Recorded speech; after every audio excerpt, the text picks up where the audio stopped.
Dear students, welcome to our দোস্ত school junior চ্যানেলে। তোমাদেরকে সকলকে স্বাগতম জানাই। তোমাদের পরীক্ষা রুটিন খুব তাড়াতাড়ি আজকালের মধ্যে দিয়ে দেবে। তোমরা যেহেতু মাধ্যমিক ক্যান্ডিডেট এবং এইচএস ক্যান্ডিডেট, তোমাদেরকে দ্রুত গ্রামার রাইটিংয়ের বিষয়গুলো ক্যাপচার করতে হবে। তাই তোমাদের সঙ্গে আমি রয়েছি সনাতন ঘোষ। আজকে আমরা মাধ্যমিক এবং এইচএস সকলের সিলেবাসে আছে স্প্লিটিং কীভাবে সহজে শেখা যায়। আজকে আমরা নিয়ম এবং উদাহরণ অল্প সময়ের মধ্যে শিখে যাব। স্প্লিটিং, যেটাকে পরীক্ষায় নির্দেশ থাকে split up into simple sentences. খুব সহজেই আজকে আমরা শিখব অল্প সময়ের মধ্যে। তার আগে আমরা দেখে নেব বোর্ডে কয়েকটা নিয়ম আমি লিখে দিয়েছি, সেটা তোমরা স্ক্রিনশট রাখতে পারো। তাহলে এসো আমরা সহজে স্প্লিট আপটা শিখে নিই বা স্প্লিটিংটা শিখে নিই। এখানে কয়েকটা নিয়ম দিয়ে দিয়েছি। জাস্ট এই কটা নিয়ম যদি আমরা ঠিকমতো বুঝে নিই তাহলে অতি সহজেই আমরা স্প্লিটিং করতে পারবো বা শিখে যাব। তাহলে নিয়মগুলো আমি একবার বলে দিচ্ছি, তোমরা ভালো করে শুনবে বা প্রয়োজনে এটাকে স্ক্রিনশট করে রাখতে পারো। স্প্লিটিং প্রশ্নের নির্দেশিকা থাকে split up into simple sentences.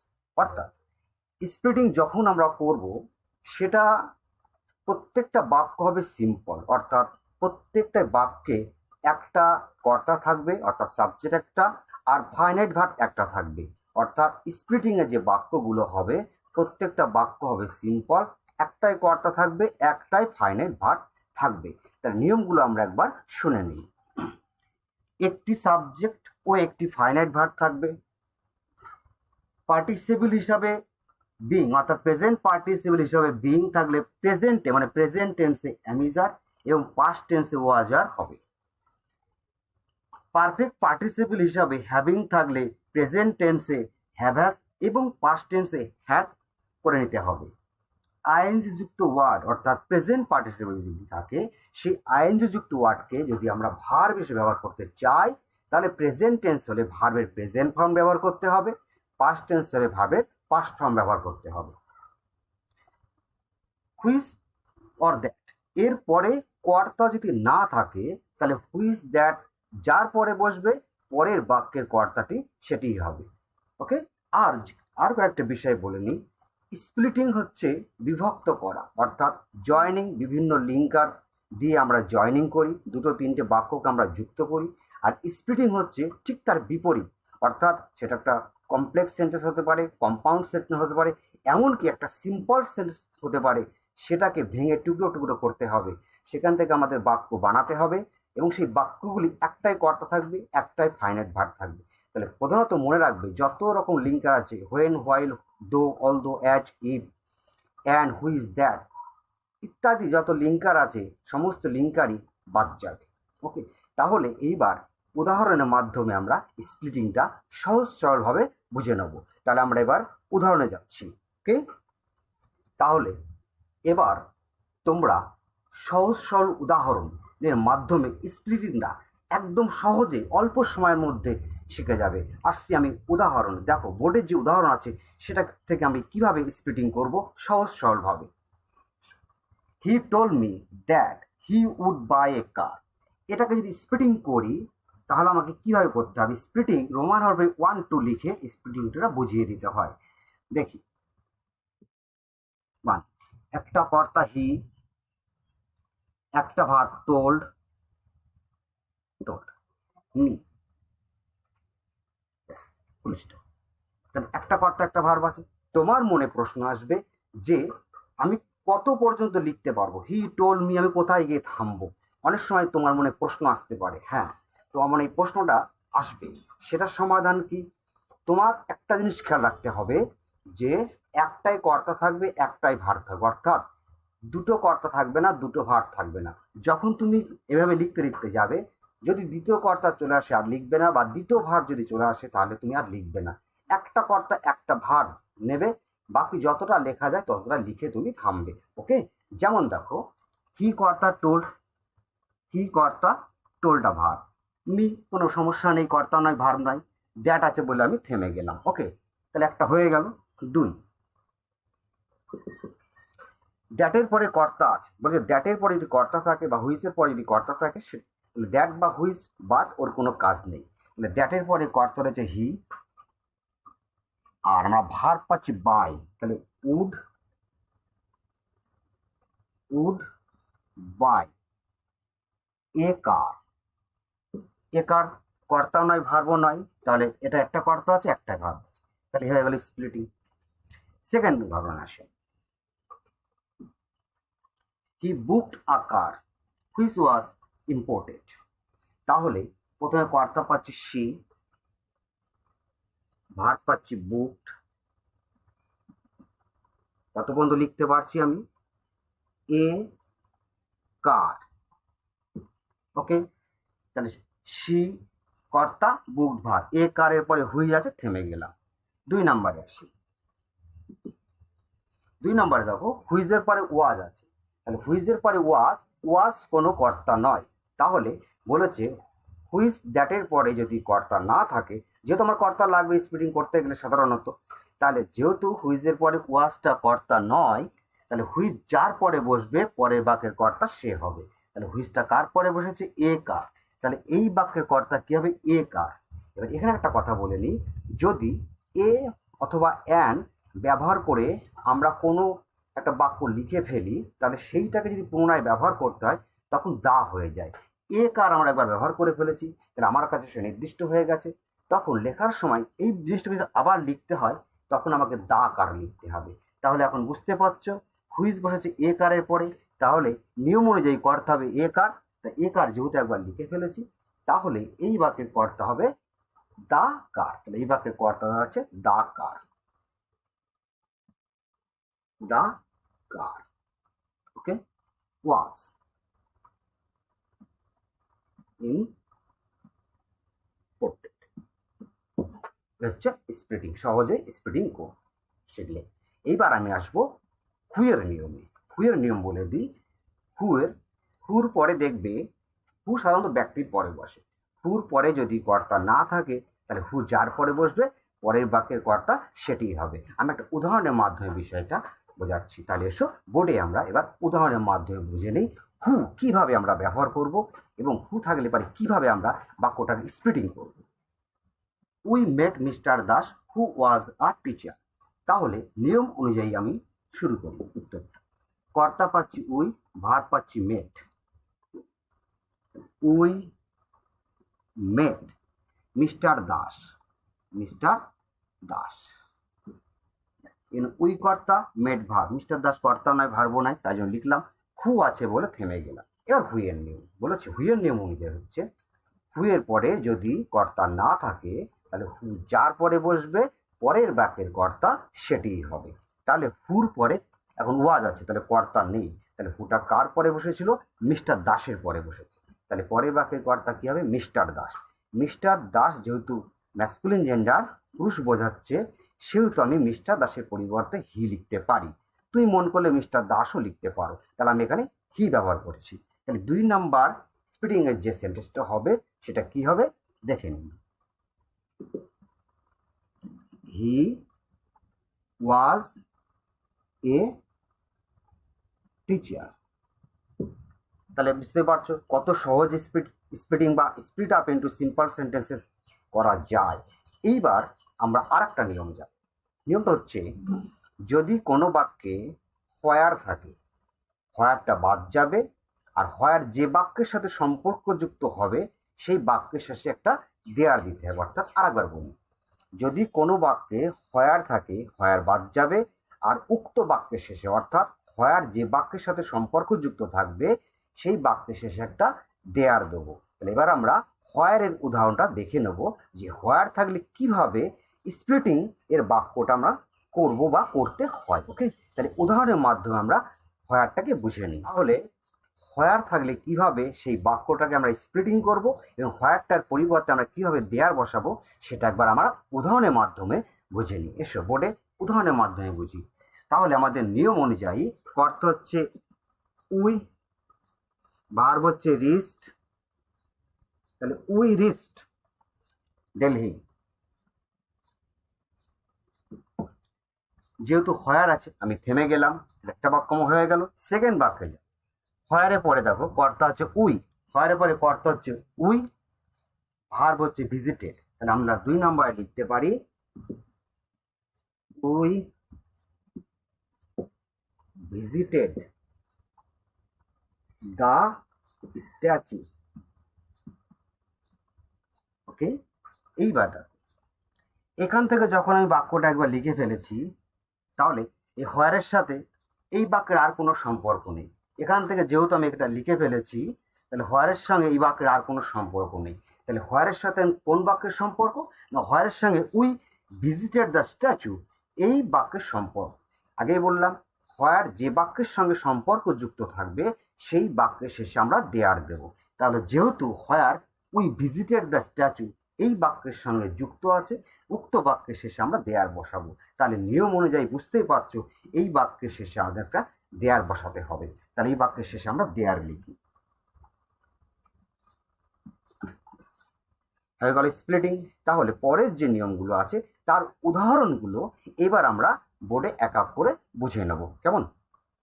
তাহলে অন্যান্য যে সহজ সরল নিয়ম রয়েছে সেই নিয়মগুলো এবার আমরা বোর্ডে উদাহরণের মাধ্যমে বুঝে নেব। একদম সহজ, একটুখানি সময় দিয়ে দেখো, একদম ক্লিয়ারলি বুঝতে পারবে। দেখো, বলেছে পার্টিসিপল অর্থাৎ প্রেজেন্ট পার্টিসিপল হিসাবে যখন বিং ব্যবহৃত হবে, প্রেজেন্ট টেন্স হলে অ্যামিজার, পাস্ট টেন্স হলে ওয়াজার, অর্থাৎ বিং এর পরিবর্তে প্রেজেন্ট টেন্সে অ্যামিজার আর পাস্ট টেন্সে ওয়াজার করে নিতে হবে। তাহলে আমরা আসি কিভাবে সেটা ব্যবহার করব। তার আগে বলি, এইবার বিং থাকলে সেই বাক্যটা প্রেজেন্টে আছে না পাস্টে আছে এটা দেখার জন্য আমাকে ভার্বটাকে দেখতে হবে। অর্থাৎ ওই বাক্যে যে ভার্ব আছে সেই ভার্বটা যদি প্রেজেন্টে থাকে তাহলে প্রেজেন্ট টেন্স, যদি ভার্বটা পাস্ট টেন্সে থাকে তাহলে পাস্ট টেন্স। এসব আমরা দেখে নিই বাক্যটা প্রেজেন্টে আছে না পাস্টে আছে। হি স্যাট, সিটের পাস্ট ফর্ম স্যাট, সিটের পাস্ট ফর্ম স্যাট, তাহলে এই বাক্যটা পাস্ট টেন্সে আছে। তাহলে স্প্লিটিং এর নিয়ম অনুযায়ী প্রথম আগে কর্তা আনতে হবে। তাহলে এই বাক্যের কর্তা হচ্ছে হি। দেখো, কর্তা হচ্ছে হি, তাহলে আমি কর্তা আনলাম হি। ওকে, এবার বিইং এর কাজ, প্রেজেন্ট অ্যামিজার পাস্টে ওয়াজার। যেহেতু বাক্যটা পাস্ট টেন্সে আছে তাহলে এটা ওয়াজ বা ওয়ার হবে। আমরা জানি হির পরে ওয়াজ বসে, তাহলে এটা হবে বিইংটা হয়ে গেল ওয়াজ টায়ার্ড। যেহেতু কর্তা আছে থেমে গেলাম, একটা বাক্য হয়ে গেল। 2 নাম্বার কর্তা কি পাচ্ছে? হি। ভার্ব কি পাচ্ছি? স্যাট। কত পর্যন্ত দিতে পারছি? আন্ডার এ টিভি পর্যন্ত। যেহেতু হুইচ আছে থেমে যাব, আন্ডার এ টিভি। একটা কর্তা একটা ভার্ব। 3 নাম্বার, তোমরা আগেই নিয়ম শিখেছো, হুইজের পরে কর্তা না থাকলে হুইচ যার পরে বসবে পরের বাক্যের কর্তা সে হবে। তাহলে নিয়ম অনুযায়ী এ টিডি, এ টিডিটা এখানে এ টিডি হবে না, কি হবে বলতো? দা টিডি, কারণ এ টিডি ইতিমধ্যে আমরা একটা বাক্যে উল্লেখ করে ফেলেছি, তার জন্য সেটা হয়ে যাবে দা ট্রি। তাহলে এখন এই বাক্যের কর্তা হবে the tree. The tree was full, the tree was full of flowers। তাহলে ইজিলি বিং থাকলে পারে আমরা স্প্লিটিং কিভাবে করতে হয় শিখে গেলাম। এবার আসছি পরের বাক্য, first number, having finish the work he came back home. তাহলে দেখো এখানে হ্যাভিং আছে অর্থাৎ পারফেক্ট পার্টিসিপেল আছে।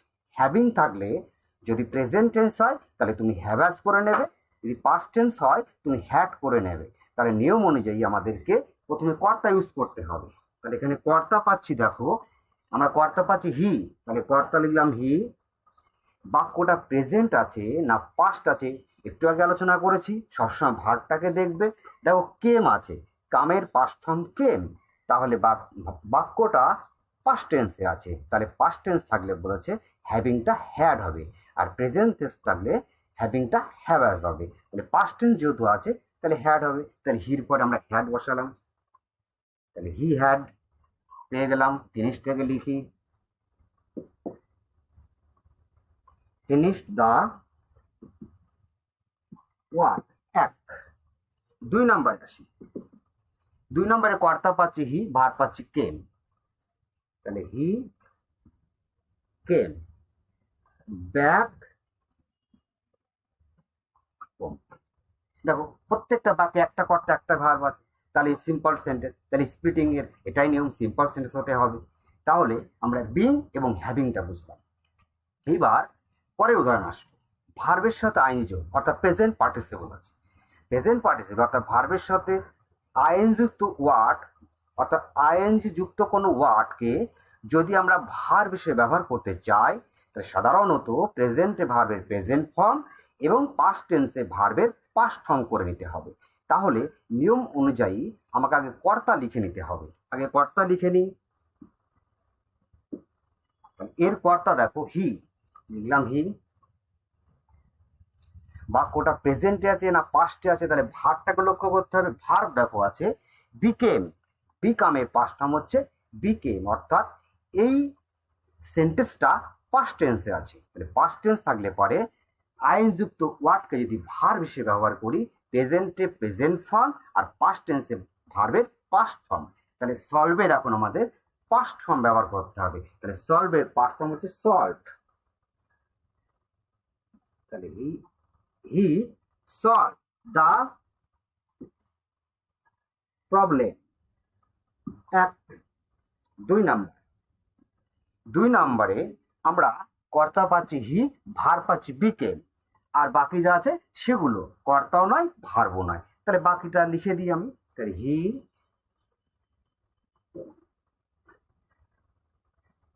বিকেম হ্যাপি, ব্যাস হয়ে গেল স্প্লিটিং। তাহলে সহজ সরল ভাবেই আমরা স্প্লিটিংটা শিখতে পারি। আরেকটা নিয়মের মধ্যে করব, সেটা হচ্ছে নাউন ইন অ্যাপোজিশন যদি থাকে। দেখবে তোমাদের টেক্সট যখন পড়ো, টেক্সটে অনেক নাউন ইন অ্যাপোজিশন আছে, সেগুলো স্প্লিটিং এর কোনো প্রশ্ন সেটিং করতে পারে পরীক্ষায়। সেই নাউন ইন অ্যাপোজিশন থাকলে কিভাবে করতে হয় সেই বিষয়টা এবার আমি আসবো। একটা উদাহরণের মাধ্যমে আমরা আজকে নাউন ইন অ্যাপোজিশনটা বুঝে শেষ করব স্প্লিটিং। ওকে, তাহলে আমরা উদাহরণের মাধ্যমে বুঝে নিই যে নাউন ইন অ্যাপোজিশন থাকলে কিভাবে সেটা থেকে স্প্লিটিং করতে হয়।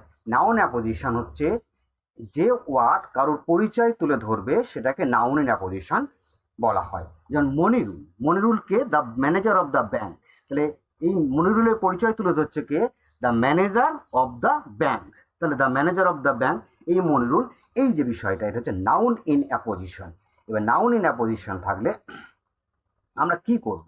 নাউন ইন অ্যাপোজিশন থাকলে নাউন ইন অ্যাপোজিশনটাকে আমরা একটা বাক্যে পরিণত করব। তাহলে আসি, কর্তা হচ্ছে মনিরুল, কর্তাটা পেয়ে গেলাম। এখানে একটা কথা বলি, যদি কোনো বাক্য তৈরি করতে হয় ভার্ব না থাকে, তাহলে সাধারণত প্রেজেন্টে আমরা এমিজার ব্যবহার করি, পাস্টে আমরা ওয়াজার ব্যবহার করি। তাহলে এটা টোটাল বাক্যটা দেখো স্যাংশনড আছে, স্যাংশনটা পাস্ট টেন্সে আছে, তাহলে বাক্যটা পাস্ট টেন্সে আছে। তাহলে এটা আমরা প্রেজেন্টেও করতে পারি, পাস্টেও করতে পারি। তাহলে মনিরুল এটা আমি ইজও লিখতে পারি, ওয়াজও লিখতে পারি।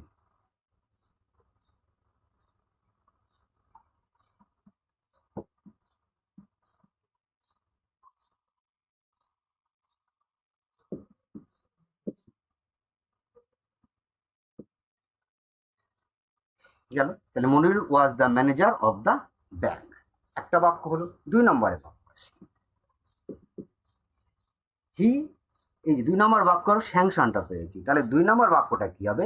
স্যাংশন একটা ভার্ব, কর্তা নেই, তাহলে আগের কর্তা কে ছিল? মনিরুল, তাহলে মনিরুলই আমার লোনটাকে স্যাংশন করেছিল, বা নাউন ইন অ্যাপোজিশনটাই আমার কর্তা হবে। তাহলে মনিরুলের পরিবর্তে, যেহেতু মনিরুল একটা ম্যাসকুলিন জেন্ডার, পুরুষ, সেই হিসাবে আমি হিও ব্যবহার করতে পারি, আবার মনিরুলও ব্যবহার করতে পারি। আমি হি ব্যবহার করে দেখাচ্ছি, তোমরা মনিরুলও ব্যবহার করতে পারো। তাহলে কর্তা করলাম হি, স্যাংশন হচ্ছে ভার মাই